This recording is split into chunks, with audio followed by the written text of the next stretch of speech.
Okay, Algebra 1 fans, welcome back. And today's topic is multiplying and dividing polynomials by a monomial. And what we're going to do, we're not going to learn any new techniques really, but we're just going to practice some of the things that we've been doing the past couple days, and we're going to put some stuff together. So before we begin, let me tell you your joke of the day. This is not a math joke, it's just a corny joke, and literally corny. So the question is, what did the baby corn say to the mama corn? Where's popcorn? Okay, so on that note, we're going to do a quick review here. So section 1 is multiply polynomials by a monomial. Recall. So do you remember how to do 2x times 4x to the second? And hopefully you remember that we put an exponent, a 1 there, and when you multiply the coefficients, 2 times 4, you get 8. When you multiply the variables, keep the base. What do you do to the exponents? We add them, so that's 1 plus 2, which is 3. Now, in the past, I've been showing the step where I do 1 plus 2. Okay, for today, though, I'm just going to start doing this in my head. I think we've practiced it enough. If you want to write it out, you certainly can, but you don't have to. Alright, so that's when you multiply monomials. The question is, what do you do with an example like number 1?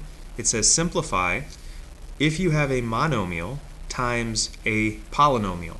Or in this case, 4x squared plus 3 is a binomial because there are two terms. Well, we use the distributive property. Okay, and this is something we've been doing since the first week of the year. We're going to distribute.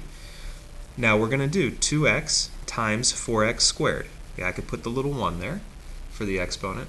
2x times 4x squared, that's 8x to the third. Add the exponents, 1 plus 2 is 3.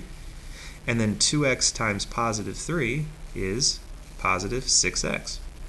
That's it. Now we can't add those because these are not like terms. This is x to the third, this is x to the first. Those are not like terms. Number 2. So 3x to the fourth, y to the first, times 5x squared, y squared, minus 7x to the first, y to the first. Now, there's a lot going on here, and let me zoom in a little bit. There's a lot going on here. So you've got to just take this one step at a time. This is not a hard problem, but it's very easy to make a mistake because there are so many variables and exponents. So we're going to take 3x to the fourth, y to the first, times 5x squared, y squared. So coefficients, 3 times 5, 15. Now look at the variables. X to the fourth times x to the second. Keep the variable, keep the base, add the exponents. 4 plus 2 is 6. It's x to the sixth. For the y's, add the exponents. 1 plus 2 is 3. Y to the third. That's it. Now, we have to do 3x to the fourth, y to the first, times, this is a negative 7x, y. So we have to do 3 times negative 7. A positive times a negative is a negative, minus 21. X's, x to the fourth times x to the first, keep the base, add the exponents. 4 plus 1 is 5. Y to the first times y to the first is y to the second. And then that's it. It's simplified. We can't do anything else with this. So the key to this, you have to go step by step. All right, how about number 3? Now this is kind of like two problems here. The first thing we'll do is we'll take 3x and we'll multiply it by both numbers inside parentheses. So 3 times 4, that's 12. And then x times x is x squared, right? That's x to the first times x to the first, add the exponents. Plus 3x times 10 is positive 30x. Now this is a negative 5x times 2x. Negative 5 times 2 is minus 10. Multiply the variables, add the exponents. So that's x to the second. Negative 5x times, that is a negative 3. A negative times a negative is a positive 15x. Okay, now the question is, are we done? you're not finished until you've simplified everything and you've combined like terms. Well, now we can combine some things. We have 12x squared minus 10x squared. Okay, we're going to subtract. 12 minus 10 is 2x squared. You don't change the variable, you don't change the exponent. Okay, so now we're adding and subtracting like terms like we did yesterday. Positive 30x plus 15x. 30 plus 15 is positive 45x. And that is our answer. Now let's see, number 4. What's the perimeter and area of the rectangle? Well, perimeter is you add all the sides. And the formula for perimeter is 2 times the length plus 2 times the width. Now I don't usually think of it using the formula. What I like to do is I'm going to take the sides. In a rectangle, if this is 3x plus 2y, that's the length, so is this. The top and the bottom are equal. And also the left side and the right side are the same. So those are both x. So what I like to do for perimeter, I'm going to do this on the side, I just write down, I just go around the picture here. Or I say, well, we'll do x plus 3x plus 2xy plus the top is 3x plus 2xy. Now we have to combine like terms. Now you have all these x's. Now, if you think of this as an equation, all of these are on the same side. This is 1x, 1x, 3x, 3x. We do not subtract x from all of these. We're not moving anything, we're just combining these, we're adding them. So 1 plus 1 plus 3 plus 3. So perimeter, P equals, that's 8x. Now we also have positive 2xy, positive 2xy. 2 plus 2 is positive 4xy. Do not do anything with exponents. When you add and subtract, you do not change the exponents.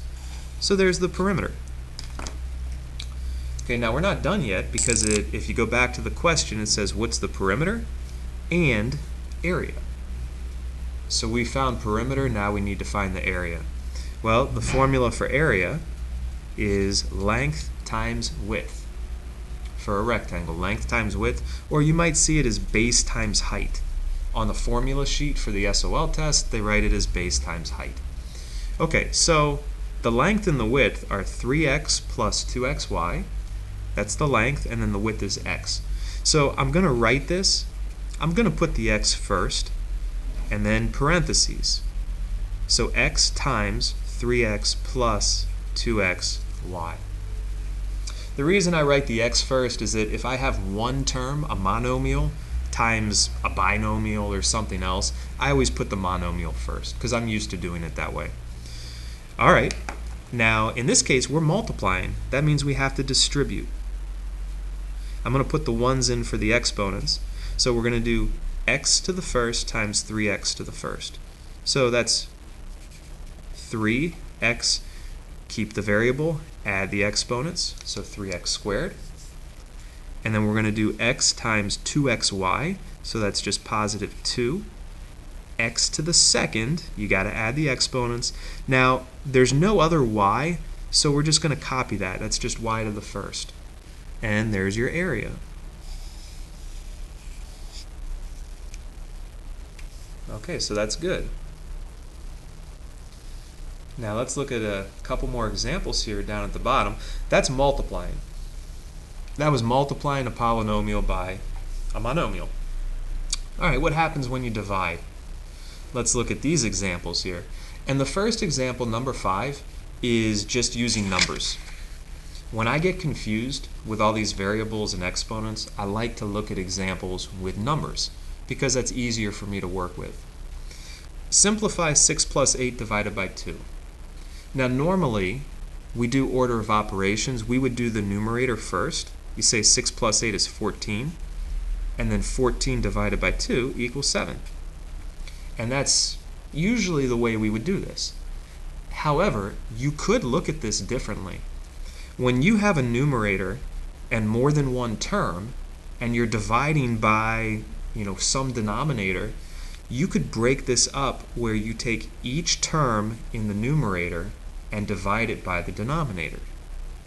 So we could take 6 divided by 2, we break this up, plus 8 divided by 2. That's what's happening. Now 6 divided by 2 is 3, 8 divided by 2 is 4, 3 plus 4 is 7. So you get the same answer, but you get it 2 different ways. The reason why I show you this, where we're breaking this up, is because when we're looking at variables, that's what we need to do. So for number 6, simplify 2y to the 6th plus y to the 3rd divided by y raised to the 2nd power. We're going to break this thing up.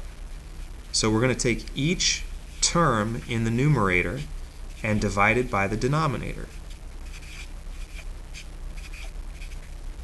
So we create 2 problems. Now we're dividing monomials. When you divide monomials, what do you do with the variables? You keep the base, you subtract the exponents, 6 minus 2, so we get 2y to the 4th, y to the 3rd divided by y to the 2nd, keep the base, subtract the exponents, the top minus the bottom, 3 minus 2 is 1. And that's it. You can't do anything else with that. So we get 2y to the 4th plus y.